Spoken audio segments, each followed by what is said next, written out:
Good morning. In today's headlines, 10 days after the destructive wildfire in Lahaina, we speak with someone on the ground on how relief efforts are going and how the residents are doing. The death toll in the Hawaii wildfires continues to grow. With over 1,000 people still missing, Maui is now without an emergency administrator after the chief's resignation yesterday. We have the latest on the disaster. You regret not sounding the sirens? I do not. Former President Trump announces no press conference on Monday and seeks to delay the trial date in the federal election case. Meanwhile, some are questioning whether Special Counsel Jack Smith's actions will prevent a fair trial. We have a live interview with a judicial expert. A new ruling allowing those with a drug history to possess firearms will likely impact Hunter Biden. We hear more on this from a professor. A viral video shows open-air drug use near a federal building in San Francisco. NTD hears from a local activist who is sounding the alarm.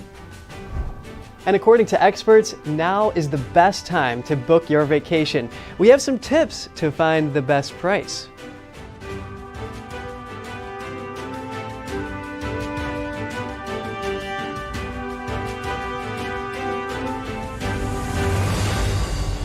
Good morning. Welcome to NTD. I'm Kevin Hogan. Good morning, everyone, and I'm Evelyn Lee. Today is Friday, August 18th.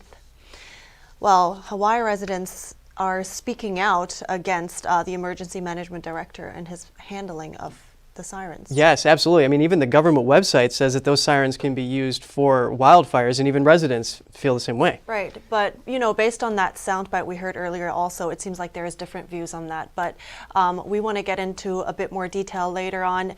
Right now, we have the death toll in the Maui wildfire disaster has risen to 111. Hawaii Governor Josh Green says over 1,000 people are still missing. Officials say under half of the burn zone had been covered as of yesterday. Recovery teams continue to search for and identify victims. The state's attorney general said yesterday that a third-party private organization will be brought in to assess the response. At the same time, though, volunteers are rushing in to help. Hawaii's governor said that at least 1,000 families and individuals have lost their homes. Now, relief workers are raising funds and helping them get the necessities they need to survive. Jason Jones is one of them. He arrived in Lahaina within 24 hours of the fire, and he's also the president of the Vulnerable People Project, and he's joining us right now live from Lahaina. Good morning, Jason. Thanks for joining us this late at night. Now, please start by giving us an update. How are relief efforts going? Well, the most successful relief efforts are the people from across the Hawaiian Islands have come together with the people of Lahaina. Yesterday, I run an organization that serves communities facing genocide and trapped in war, but I have never seen anything as powerful and as beautiful as what I witnessed yesterday. Several hundred Lahaina residents gathered at the beach while boats from other islands came offshore, and then men on jet skis would shuttle the supplies from the boats to near the beach, where there was a bucket brigade of hundreds of people then loading, taking the goods from the guys on the jet skis, passing it down the line, and they would be put on flatbed trucks. So the people, the community has come together from across all of the Hawaiian Islands to serve the families of Lahaina. Well, that's one beautiful thing, how together they are and how much effort they put into helping each other. Now, you just said that it's the local relief efforts that are the most successful. What about, what are the challenges you run into then, not being local, while working on the relief efforts for them? Well, I'm actually from Oahu, and so I run an organization that works around the world, and I will tell you, when I was on a plane, I was just recently in Ukraine, when I was on a plane flying back to Honolulu on my way to Maui, knowing that I was going to be doing the work that I have done in Afghanistan and Sudan and Ukraine in my own home, it was really an uncanny experience. And as we drove through Lahaina, it was heartbreaking to see the devastation. When we were at church serving food for the volunteers that helped us unload the boats, there was a little boy that the sorrow broke through, that was just sitting in the corner crying while his mother was trying to comfort him. And I found out that young boy had lost one of his best friends in the fire. We have over 1,000 people missing, and I think we all know what this means. I think there are 13,000 residents of Lahaina. There are over 1,000 people missing, and so the scale is, it's probably going to approach the numbers of 9/11, but yet in a town of 13,000. After 9/11, imagine if there were 800,000 missing New Yorkers. That's the impact on a community so small. So there's not going to be a family that has not been touched by this catastrophe in Lahaina and Maui. And then, of course, families are connected across all of the Hawaiian Islands. Yeah, that's absolutely heartbreaking. And on top of that, there are concerns now that there's developers trying to take advantage of that situation. What do residents tell you about that? Yeah, I've talked to residents who received a dozen calls in one day. We're still looking for bodies. While people are still mourning the devastation of their home, these predators have descended like vultures. I think there's three things we need to remember in this crisis. Number one is we need to care for the living. I think the best way that we honor those that have deceased is to care for their loved ones who are still living. And we need to make sure that those who died in the fires receive a proper burial. In Hawaii, where there were Hawaiian graveyards, you still cannot build to this day.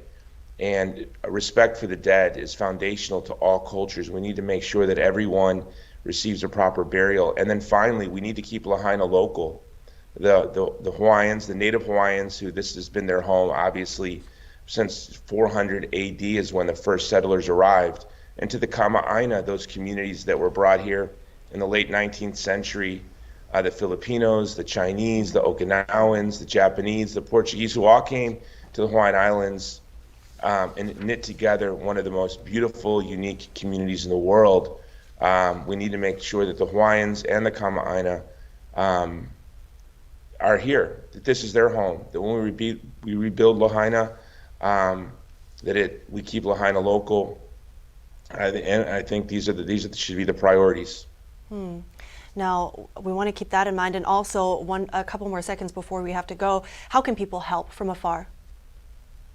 Well, if you go to hopeforhawaii.com, you can make sure that we deliver all of the aid and support that the people of Lahaina need. And after that's taken care of, we're going to make sure that we pay for as many funerals as we can. Thank you so much. hopeforhawaii.com. Thank you so much, Jason Jones. I really appreciate you sharing this with us. Thank you. Now, Maui's emergency chief, Herman Andea, stepped down yesterday. He cited health reasons in his resignation. Andea faced criticism over the island's response to the disaster. Some were adamant that lives could have been saved if the island-wide alarm system had been used. Andea's departure takes effect immediately, leaving the top spot open. Maui County Mayor Richard Bisson said yesterday that someone will be placed in the position as quickly as possible. This comes a day after Andea defended the decision not to sound the island's warning sirens during the deadly fires. That was over fears it would drive people to evacuate toward danger. Here's Andea on Wednesday. Do you regret not sounding the sirens? I do not. The sirens, as I had mentioned earlier, is used primarily for tsunamis, and that's the reason why many of them are found, almost all of them are found, on the coastline. The public is trained to seek higher ground in the event that the siren is sounded. Had we sounded the siren that night, we're afraid that people would have gone Malka. And if that was the case, then they would have gone into the fire. By the way, I should also note that there are no sirens Malka, or on the mountainside, where the fire was spreading down. Hawaii's government website lists wildfires as one of the disasters the sirens can be used in. And residents are also demanding answers from the island's largest utility, Hawaiian Electric Industries. The company is facing at least 4 lawsuits for its alleged role in the fires. There's evidence power lines could be one potential source of the deadly blaze.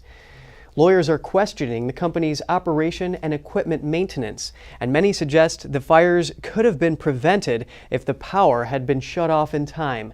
Stock in Hawaiian Electric is continuing to slump. It tumbled more than 20% yesterday. That's following a report the company could be restructuring. Traders fear the utility might not be able to bear the mounting liability claims, which could reach billions of dollars. The company's stock is down more than 60% so far this week.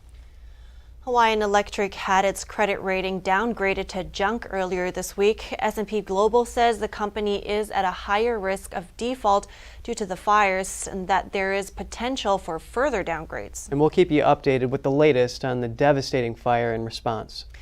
And we continue with our coverage of former President Trump. His legal team submitted a request for a trial date in his federal election case, years away from the initial recommendation by the Justice Department. NTD's Melina Weisskopf joins us from the Fulton County Jail, where the sheriff says the defendants will be booked. Melina, what's the latest on Trump's indictment?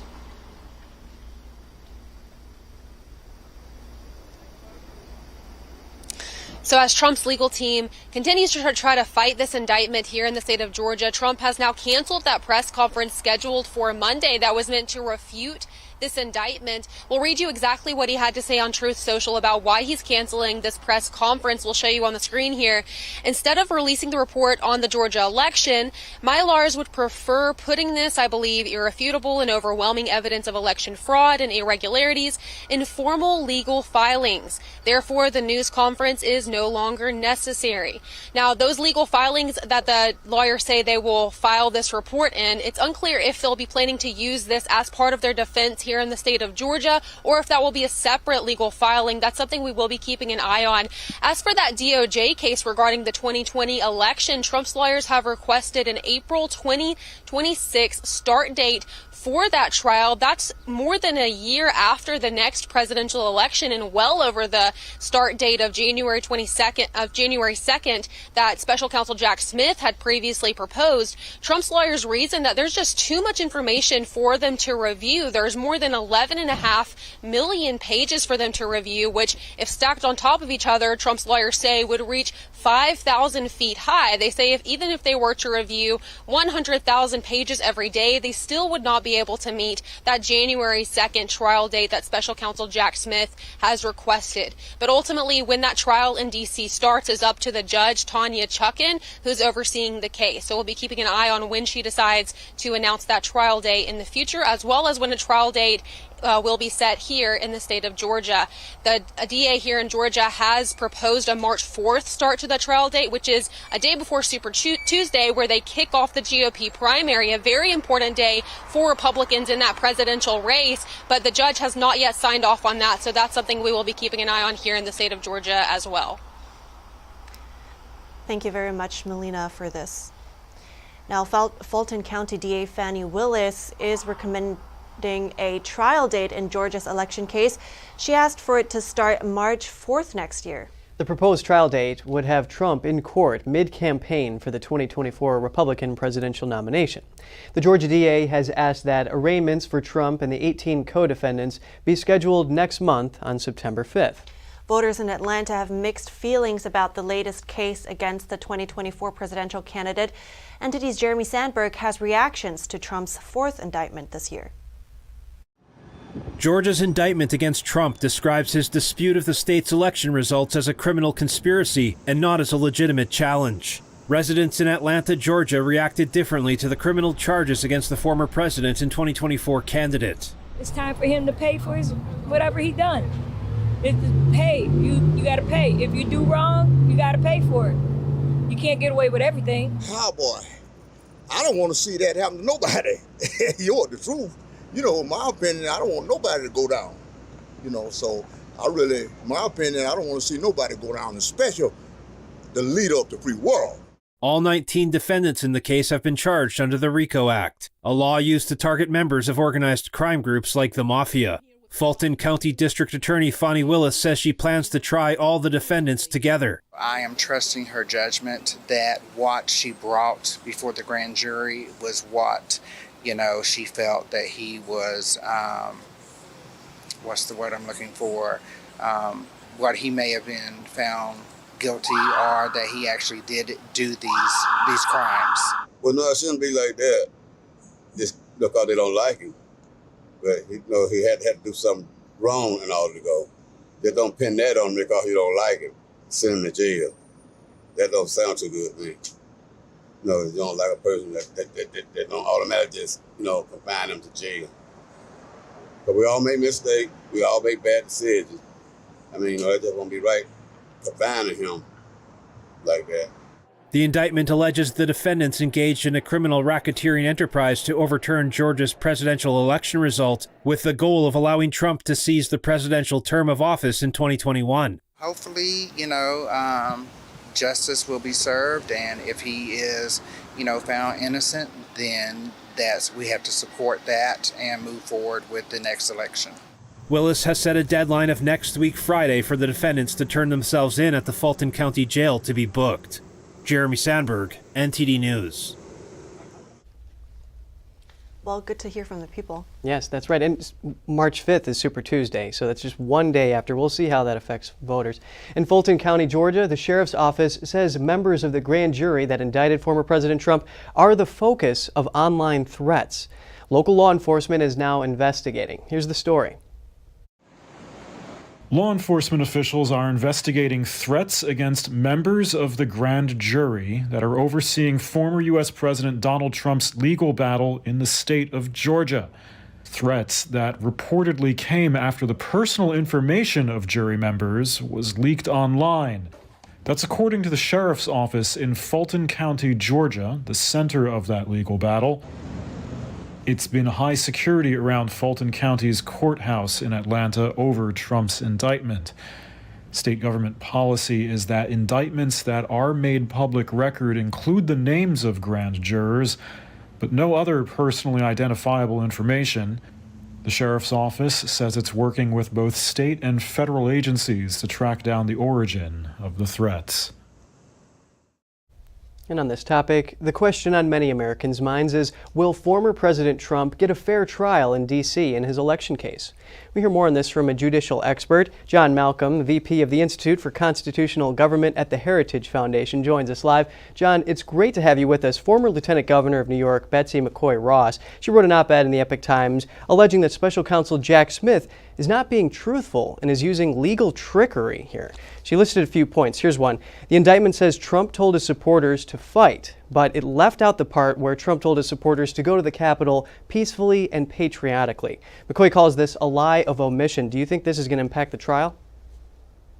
No, because I think it's going to come up at the trial. I agree that he should have said that. Look, there's a lot of stuff that former President Trump was going to be able to say in his own defense that was left out of that indictment that Jack Smith is aware of. But it's all going to be fair game. I mean, both the indictments in Washington, D.C. by Jack Smith and in Georgia by Fani Willis pick and choose what it is they choose to put in the indictment to try to paint a damning picture of the former president and his alleged co-conspirators. But everybody heard what the president said at the Ellipse on January the 6th, and that will all come in the trial. And I am quite sure that the Trump defense team is going to say, see, I never told anybody to break into the Capitol, and what's more, I told them to go patriotically and peacefully to the Capitol. And indeed, had they stood outside the Capitol and just made their voices heard, they wouldn't have been indicted. Yes, and of course we're expecting the defense to bring that up. McCoy also said that Jack Smith lied by saying that the January 6th Capitol breach was, quote, an unprecedented assault on the seat of American democracy minutes after he released the indictment on August 1st, implying that he was holding Trump accountable for it. But the violence at the Capitol was not part of the indictment, and it doesn't link Trump to the Proud Boys, some of whom have been convicted of seditious conspiracy. So how will this affect the trial?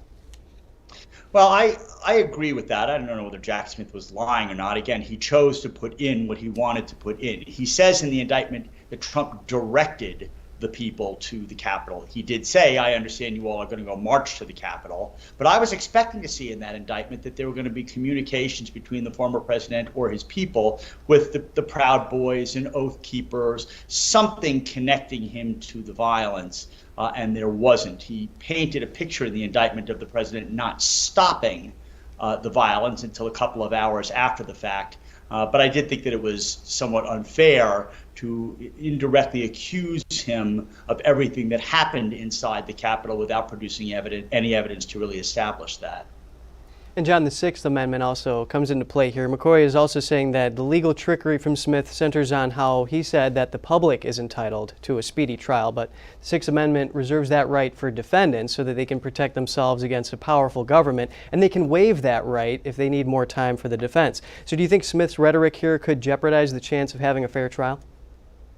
Well, there's a lot that could jeopardize the chance of former President Trump having a fair trial. I'm not sure that rhetoric calling for a speedy trial will count it. To some extent, he has a point. I mean, look at Khalid Sheikh Mohammed and the 9/11 conspirators who are down in Gitmo. They've been there now for 2 decades, and the public certainly had a right to have this thing tried by now. But you are, of course, correct that it is the defendant who has the primary speedy trial rights, and he can waive that by filing certain pretrial motions and demanding that he have time to prepare an adequate defense. And I'm sure that the trial judge will take all of that into consideration. But it's going to be very difficult in New York and in Atlanta, Georgia, and in Washington, D.C. for President Trump to get a fair trial because he's not very popular in those areas. And of course, this is a case with a massive amount of evidence, so that's going to have to take into account. Now, Trump's lawyers argue that he was engaging in protected political speech, but some pundits assert the indictment, quote, goes where free speech ends and criminal conspiracy begins. What's your reaction to this? Yeah, I'm with the people who think that this is a threat to free speech. I mean, the president had a lot of people around him telling him that the election had not been stolen. But I know that he had a lot of people around him who told him that the election had been stolen and that the evidence was there. And a president has got the right to contest the results of that election. He can demand a recount. He can file lawsuits. He can speak to legislators to demand a petition for a redress of his grievances. And he can talk to officials who are under him, like people at the Department of Justice and his Vice President, Mike Pence. And while people may not like what former President Trump did, I think that it entrenches on his presidential prerogatives and on his First Amendment rights, and it's particularly dangerous to challenge this when one is talking about questioning the results of an election. John Malcolm at the Heritage Foundation, thank you for bringing your clarity to this. My pleasure. Good to be with you. Yeah, John makes some good points here. Yeah, I think it was definitely good to hear from John Malcolm, especially because it's such a messy situation, and to get a glimpse into what's happening. A lot of moving parts, no doubt. So coming up, a court rules those with a drug history still have a right to own a gun. We hear more about this, how this might affect Hunter Biden's gun charge. Congressman Jim Jordan says at least one major bank shared customer information with the FBI without legal process after January 6th. The subcommittee is now asking Citibank if it engaged in such conduct. That's after the break.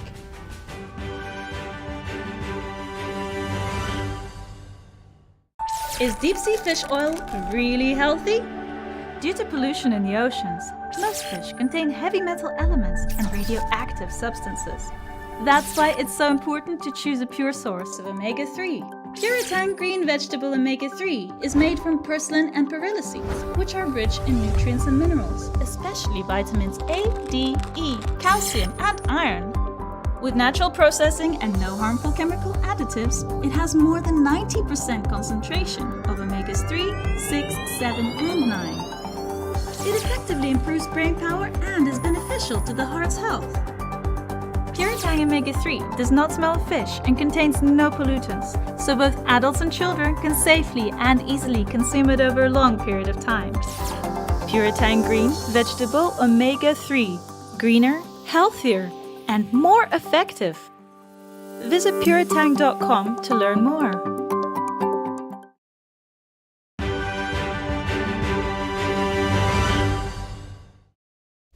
Welcome back. A court has ruled that people with a history of drug use can possess firearms. The Fifth Circuit Court of Appeals overturned a law preventing those citizens from owning guns.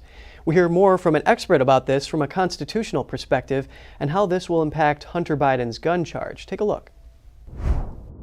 Joining us now is Alex Del Carmen, Associate Dean and Professor at Tarleton State University. I appreciate your time today, Professor. Thanks for having me. How should this ruling be viewed in terms of the Second Amendment? You know, it's pretty clear that the Fifth Circuit out of New Orleans essentially dictated that the rights of an individual to own a firearm supersede that individual's drug habits.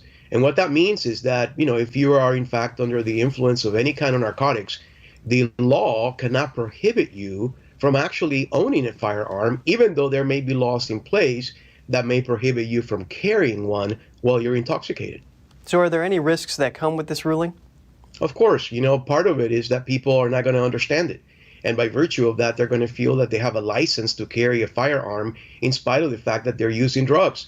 And obviously, the danger of that is that in an altered behavior habit mode, an individual can use a firearm illegally and kill someone. So are there any ways to mitigate those risks? I think information, education, being able to let people know exactly what this really means. It doesn't mean a carte blanche for every drug habit that is out there, that an individual that has, say, addiction to marijuana or cocaine or even a more serious substance than that individual simply has the right to carry that firearm while they're intoxicated. It simply means that the Second Amendment cannot be denied of an individual despite the fact that that person may be sadly subject to a drug habit. Do you suspect that this ruling will affect Hunter Biden's gun charge? I do, and I don't know exactly what the outcome of that's going to be, but I can tell you that the lawyers would be, in fact, incompetent if they did not cite it as a reason as to why it is that these crimes should either be dropped or, in fact, there should be some sort of a different type of crime, a lesser crime that he should be charged with. But I have a feeling that because the recency of this law and the fact that the Fifth Circuit just ruled on it recently, that they're going to cite it in their motion to the court. So what precedent does this ruling set? It basically sets the precedence that having the right to something based on the U.S. Constitution cannot be negated based on the individual circumstances at the time. Meaning that if you are somebody that is subject to some sort of alcoholic component or a drug habit, it doesn't mean that you're going to lose your rights as a citizen, particularly as it relates to the Second Amendment. It means, get your act together and you will be fine by owning the gun that according to the law, you should be subject to. And so I think that this is going to likely end up again in the Supreme Court under a different premise, and we're going to continue to debate this subject for years to come. And based on the rulings that have come out of the Supreme Court recently with the justices there, what do you expect to happen upon appeal?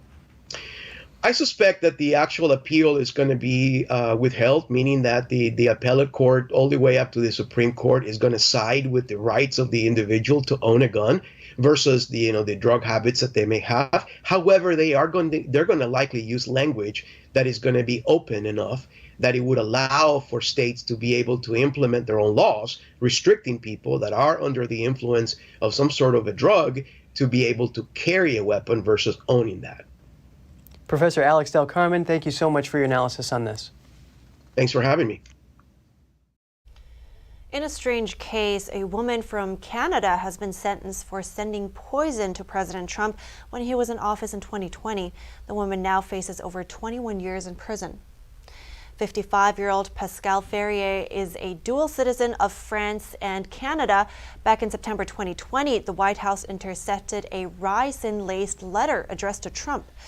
The letter reportedly referenced a special gift and concluded with a threat. 2 days later, Ferrier was arrested while attempting to cross into the U.S. from Canada. Authorities reportedly found her carrying a loaded firearm plus hundreds of rounds of ammunition. Later, 8 law enforcement officials in Texas were also targeted with ricin-laced letters from Ferrier. Ferrier ultimately pleaded guilty to the 9 separate biological weapons counts. CNN reported she expressed no remorse for her actions during her sentencing hearing. Ferrier was tried in a federal court in D.C. and got 21 years and 10 months in prison. Citibank was subpoenaed by a congressional subcommittee yesterday. That's for allegedly sharing clients' financial data with the FBI without legal process. The chair of the Select Subcommittee on the Weaponization of the Federal Government, Jim Jordan, first asked the bank for voluntary cooperation in June. Jordan cited testimony that alleged Bank of America shared information with the FBI about individuals who used credit or debit cards in the Washington, D.C. area between January 5th and 7th in 2021. That was despite having no connection to criminal activities. The committee contacted Citibank and other major financial institutions to find out if they engaged in similar conduct. Jordan claimed to have obtained documents that indicate Citibank may have shared customers' information with the FBI in a letter to the company's CEO. The congressman says the documents show a Citibank representative had Zoom calls with the FBI to identify the best approach to share information after the Capitol breach on January 6th. And before we go into the break, we have a brief update on the rapidly intensifying Hurricane Hilary that could hit the West Coast. The storm, which is now a Category 4 hurricane, is predicted to impact the west coast of Mexico and California. Wind speeds reached 140 miles per hour early this morning. It's not currently known where the hurricane will make landfall. It's forecast that Hilary will likely continue along its current path and move further north later today. If it makes landfall in California, it would be the first hurricane to hit the state in 84 years. The National Hurricane Center warns that heavy rainfall is expected to impact the southwest from today through early next week, peaking on Sunday and Monday. The rainfall may bring flash flooding and mudslides. Yes, everyone please stay safe. Hurricanes are no joke. Stay safe. And still to come, a federal judge turned down a bid to block a Florida law barring Chinese nationals from buying land in the state. Find out why. And a Chinese property giant is filing for Chapter 15 bankruptcy protection in the U.S. The company Evergrande is currently the most indebted developer in the world. We'll have more on that story when we return.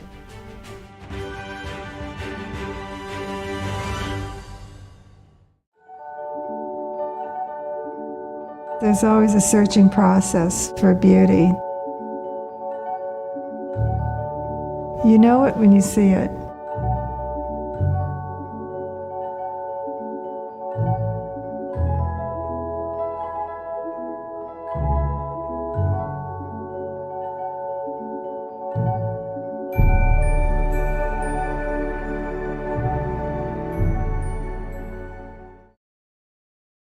(2023), the 10th NTD International Classical Chinese Dance Competition, aims to promote the traditional art of classical Chinese dance.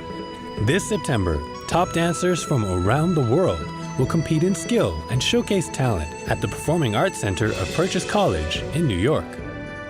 Don't miss the chance to see these long-lost dance techniques performed live. Order your tickets at dance.ntdtv.com.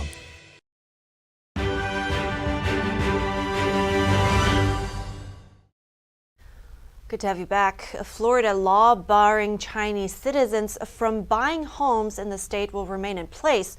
A U.S. judge denied a request from a group of Chinese living in Florida to overturn the law. The law bans anyone living in adversary countries from purchasing land or buildings in Florida. That's unless they are U.S. citizens or green card holders. Those designated as countries of concern include China, Russia, Iran, North Korea, and others. The law went into effect last month. Governor Ron DeSantis signed the law in May. He says it will help protect Americans from the influence of the Chinese Communist Party. That same month, a group of Chinese citizens filed a counter lawsuit. They claimed the law violates the U.S. Constitution and the Federal Fair Housing Act, which prohibits housing discrimination based on race and national origin. Judge Ellen Windsor said yesterday the ban is based only on citizenship, meaning it could apply to individuals who are not originally from China. So it doesn't discriminate on the basis of any protected traits. China's property giant Evergrande is filing for U.S. bankruptcy protection. That's under Chapter 15, which shields the U.S. assets of a foreign company while it works on debt restructuring. The company is now gathering creditor support to complete the restructuring process. Evergrande is seeking approval from a New York court for a nearly $32 billion debt overhaul. The company is now the world's most indebted property developer with an estimated $300 billion in liabilities. Evergrande defaulted in 2021 amid China's deepening property crisis. At the time, companies accounting for 40% of Chinese home sales went into default. The upheaval added to the country's economic woes and sent shockwaves through global financial markets. A string of Chinese developers have since defaulted on their offshore debt obligations. Another property giant, Garden, also worried investors after failing to meet 2 bond payments last week. That's a tall order, $32 billion in debt restructuring. A lot of things going on in that economy. Now, also a note on a story we reported on August 15th about the NIH receiving $325 million in royalties from 31 nations. We incorrectly stated the source of the royalty payment. Multiple countries, including China and Russia, were the source of the royalties, and we regret the error. Now heading to some short headlines around the world. Russia is accusing Ukraine of attacking Moscow after a drone smashed into a building in the city's business district. There were no casualties. Air defenses reportedly destroyed the drone, which then fell on a non-residential building. Officials say the incident disrupted air traffic at all the civilian airports of the Russian capital. There was no immediate comment from Kyiv. Wildfires in Canada rage on. Officials warned residents in British Columbia yesterday to prepare for extreme fire conditions. Meanwhile, fire crews battle to prevent wildfires from reaching the northern city of Yellowknife. All 20,000 residents are now leaving after an evacuation order was declared. Israel has secured its largest ever defense deal with Germany after getting approval from the U.S.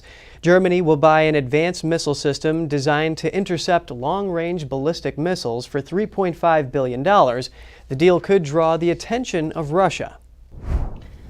With less than a year until the Olympics, Paris is holding a triathlon test event. Yesterday, a field of 65 female triathletes from all over the world swam over 1,600 yards in the River Seine. The group then cycled through 25 miles before finishing with a 6-mile run on and around the Champs-Élysées. And of course, we're seeing more and more attacks inside of Russia on their own soil now after they launched this war. Also another development to keep our eyes on. Yes. And still to come, an eyewitness records a terrifying moment of a plane engine catching fire midair. And a viral video shows open-air drug use near a federal building in San Francisco. After the break, we hear from a local resident who shares his experience.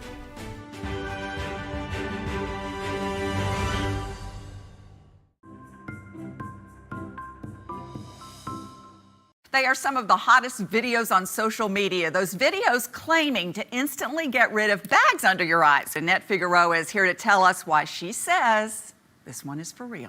This one is for real, and I'm so excited. Not only does it work on the bags, it works on the appearance of crow's feet, fine lines, and wrinkles. We even have a video, and all he uses is a small amount, and that's how easy it is. And I did this to my father. We were at home, 4 minutes, 34 seconds, completely gone. My real true opinion is holy words I can't say on camera. This is absolutely unbelievable. I mean, I could feel it just lifting my skin. It was amazing. It feels good. Feels great. Looks even better. At our $14.95 price, it's the best way to try Plexiderm and see it work for yourself after your first application. Your solution is at plexidermtrial.com or call the number on your screen.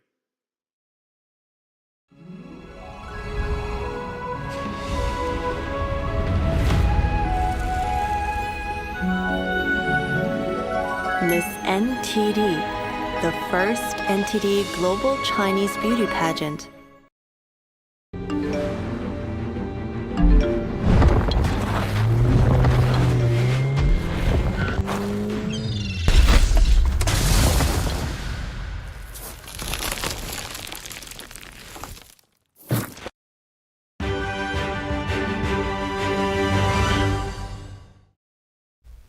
Welcome back. A viral video shows open-air drug use near a federal building in San Francisco. NTD's Jack Bradley speaks to a local activist who is sounding the alarm. Good morning, Evelyn. Employees at the Nancy Pelosi Federal Building in San Francisco were recently asked to work from home due to rising drug use and crime in the area. Darren Mark Stallcup is a local resident and founder of the World Peace Movement. He works near the federal building and posted a video of the area on social media. It has since gone viral. I'm walking by the Nancy Pelosi building, and I can't help but notice there are like 50 plus individuals utilizing fentanyl, whether they're injecting it or smoking it, as well as, tents everywhere and feces on the ground. So I've lived in San Francisco. I'm born and raised, grown up, San Francisco Bay Area, and I've lived in downtown San Francisco for the last 9 years. Personally, I've seen San Francisco go from being the cultural capital of the world to the technological capital of the world to what seems like now the fentanyl capital of the world. Stallcup said over the years he's seen more tents popping up in the city. The Tenderloin District in particular has seen unprecedented levels of homelessness, with encampments even appearing near public schools and libraries. The Tenderloin neighborhood used to be a party neighborhood. You know, there'd be a lot of bars, clubs. You know, you'd have your sex workers. There was a lot of alcohol, cannabis, and cocaine being consumed. But that was the Tenderloin. It was a party neighborhood. And now it seems like it's taken a turn for the worse. It's absolutely horrible what's happening in our community. I live in the Tenderloin. I'm about to move from the Tenderloin to the Sunset District. But in my time in the Tenderloin, I can honestly say it felt like a living nightmare. Every day and every night, I'd go to sleep to the sounds of emergency sirens, polices, ambulances, fire trucks. I'd wake up to people screaming in the middle of the night, women screaming out, help me, I'm being raped, help me. You know, walking around, every corner has a missing person flyers. I go on a morning walk every morning like most Americans, and seems like every morning I'm having to count the bodies and looking around. The signs of our community becoming more and more uninhabitable are becoming very apparent. I'm traumatized. I have PTSD. My apartment's been broken into multiple times. I've had to fight off burglars with my own two bare hands. Stallcup said the impact of fentanyl on his city is tremendous. This is a fentanyl genocide, and this fentanyl genocide is an absolute humanitarian crisis. 3,000 people have died from fentanyl in San Francisco between the years 2019 and 2023. That averages out to about 2.5 people every day. Unfortunately, I personally believe that it's a lot more than that. And, you know, fentanyl is starting to show up in schools. It's starting to show up in playgrounds. They're putting it in weed on the streets. They're putting it in pills. I can't help but feel like it's the collapse of Western civilization. Stallcup recently created a petition to declare a state of emergency for San Francisco's fentanyl crisis. It has since received over 1,200 signatures. Evelyn, back to you. Thank you, Jack. Dramatic eyewitness video shows a plane engine catching on fire just minutes after taking off from Houston. A Southwest Airlines flight en route to Cancun was forced to make an emergency landing on Tuesday following the engine fire. Southwest Airlines acknowledged the incident, stating that their Boeing 737 encountered a mechanical issue shortly after takeoff. The company emphasized that the plane was grounded for review. The FAA will conduct a thorough investigation into the fire. That's really what nightmares are made of, but fortunately, no one was injured. 2 passengers are speaking out after the incident. Right when we took off, within about 3 minutes, we started heading south towards Cancun, and within a minute of turning, you felt the plane kind of go side to side like we were in a crosswind, but then it started like shifting this way and going side to side, and immediately we all started looking at each other. Like, the trust that you have, especially after going through that, the only thing you can say in the moment when you're sitting on that plane is they're professionals.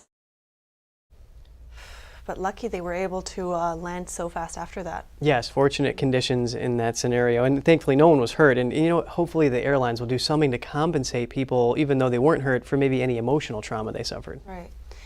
Heading into break now. Coming up, U.S. mortgage rates soaring to their highest level in 21 years. We have an in-depth discussion with NTD Business host Don Ma. And according to experts, now is the best time to book your vacation. We have some tips on finding the best price when we come back.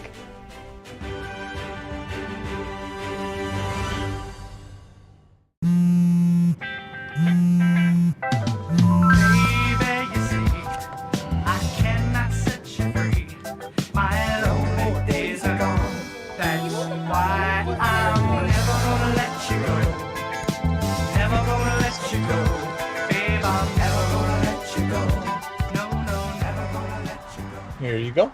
Thank you. Thank you.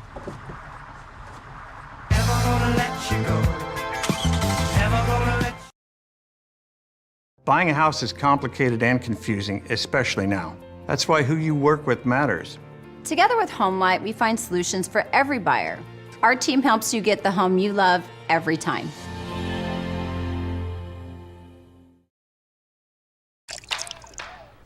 You're not going to get it all right. Just make sure you nail the big stuff. Mama! like making sure your kids are in the right seat for their age and size. Get it right at nhtsa.gov/the right seat. More than 10,000 Falun Gong practitioners protested peacefully in Beijing, China. In what amounts to the largest demonstration since the Tiananmen Square massacre in 1989. 法轮功教人向善，练的人不是越多越好吗？如果人们都去信法轮功了，谁还信共产党呢？ It is literally life and death for many party members to not let the story be told. The government is conducting one of the largest scale propaganda campaigns in history. You just want to ignore it. 你怎么也相信啊？ People are being hurt. They're being killed. They're being jailed. If we don't act, sometimes you have to compromise things you believe in to protect yourself.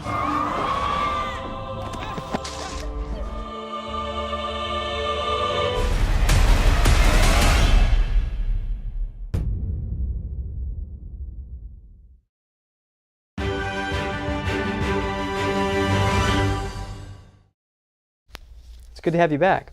U.S. mortgage rates jumped to their highest level in more than 2 decades.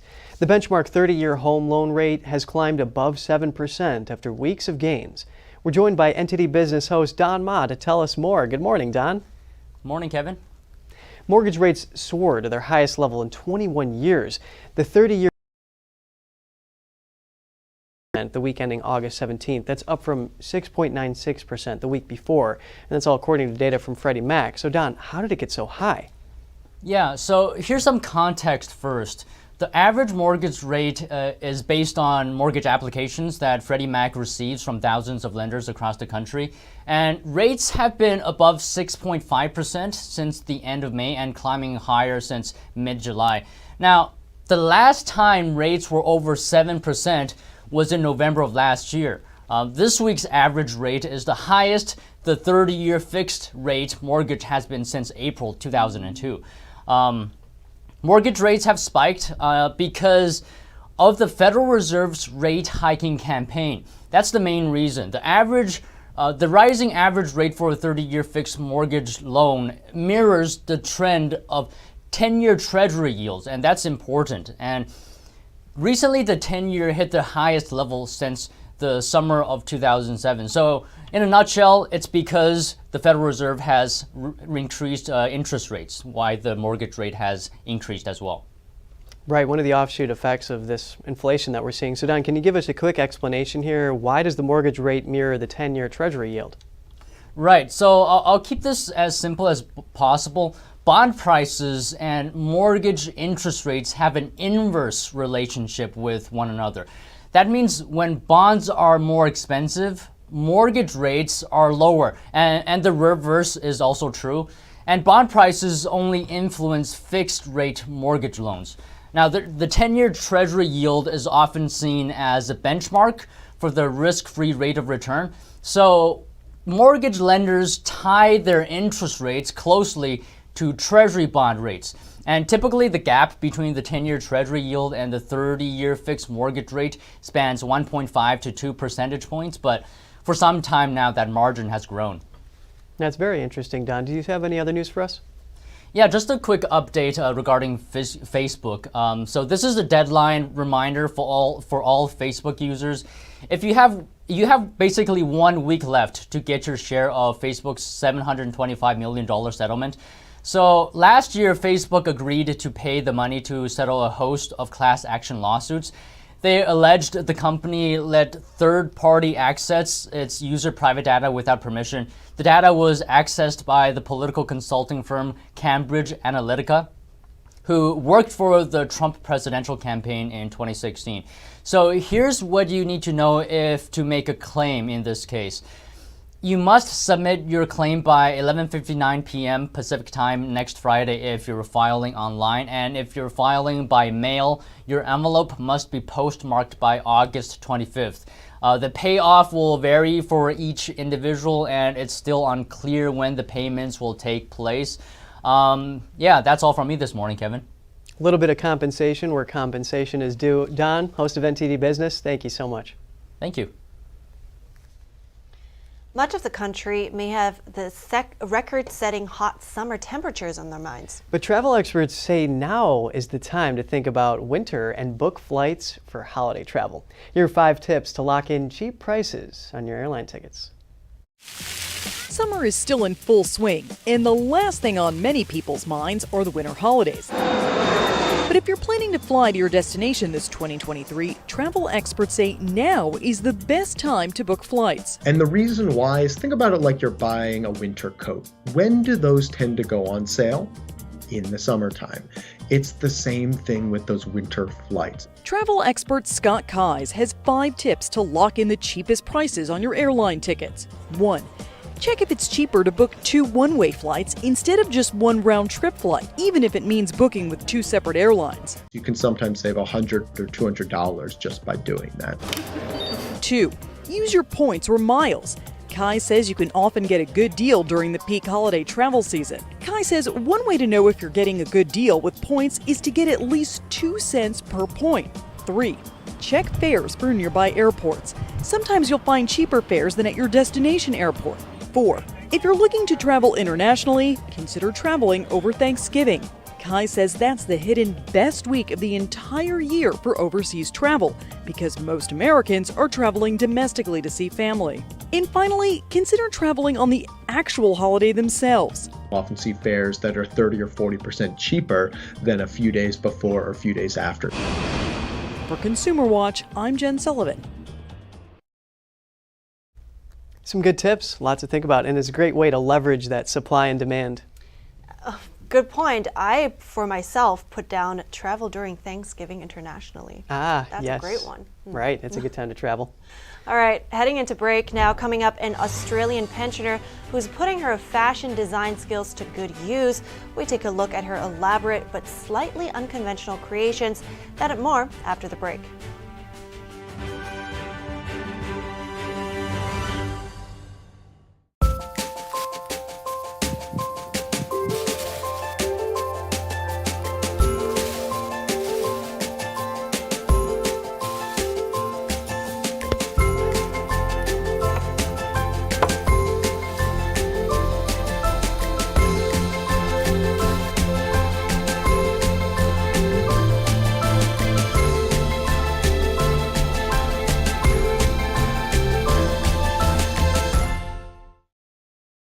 Shen Yun Creations, the streaming platform from Shen Yun, featuring world-class dance, past programs, and all original music.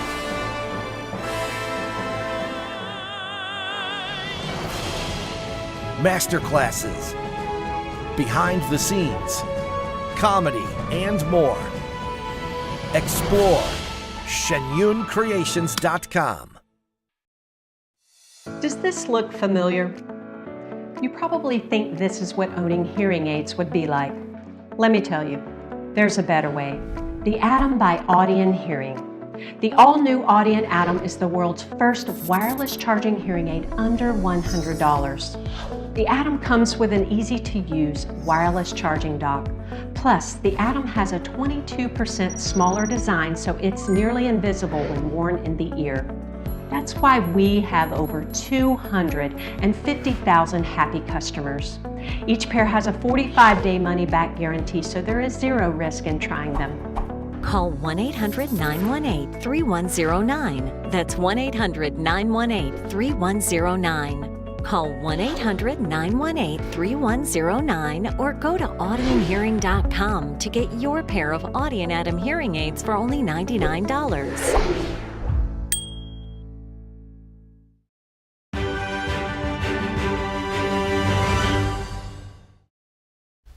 Good to have you back. We head over to Australia now, where a creative pensioner has taken fashion to the next level by creating clothing out of paper. She's been hailed as an emerging artist for her work despite her old age. Let's take a look. Stephanie Reynolds has had a passion for design and fashion since she was young. A self-confessed textile addict, she has now challenged herself by starting to work with paper. That's tissue paper, and this is a very fine Japanese tissue, so you can see how unbelievably delicate that actually is. Her elaborate creations are made by using glue. I love the fact that it's unpredictable, doesn't behave exactly like textile. Stephanie took up her long-lost passion after many years working as a business management consultant. In the last year, she held a fashion show as well as a solo exhibition. Described as an emerging artist, she now features at the Launceston Queen Victoria Museum and Art Gallery, proving one can be an emerging artist at any age. Emerging art is not based on age, and there's a great tradition of artists throughout the world who haven't actually done their seminal works until their 40s or 50s, so emerging can happen at any time. I think what Stephanie's done is amazing. Just to put your artwork out there at any age is an incredible feat. Stephanie hopes the exhibition will inspire others to try something new. I would love if more older people didn't keep on with the story that they're not creative, because it's just a story we've learnt somewhere in our lives. I reckon everybody's creative. Now her dream is that her art reaches beyond the shores of Australia and is shown throughout the world. Costa Menes, NTD News. It's beautiful. It is nice. Making. Yes, and I mean, you just got to watch out for the rain. And I bet those clothes need to be dry cleaned. Oh, well, that's another question, but I think it's worth it, right? They're beautiful. Why not? I'll Such do a that. novel idea. Yeah. That's all for today's program. We'd love to hear from you at goodmorning@ntd.com. Shoot us an email if you'd like. Thanks for watching. I'm Evelyn Lee. And I'm Kevin Hogan.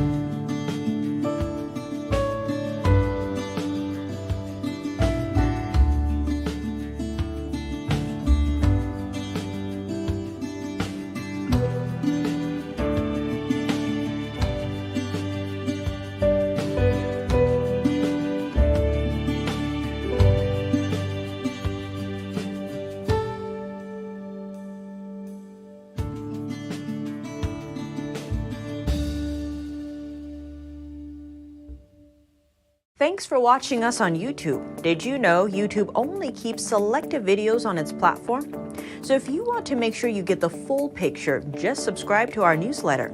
Go to newsletter.ntd.com and sign up. It's free.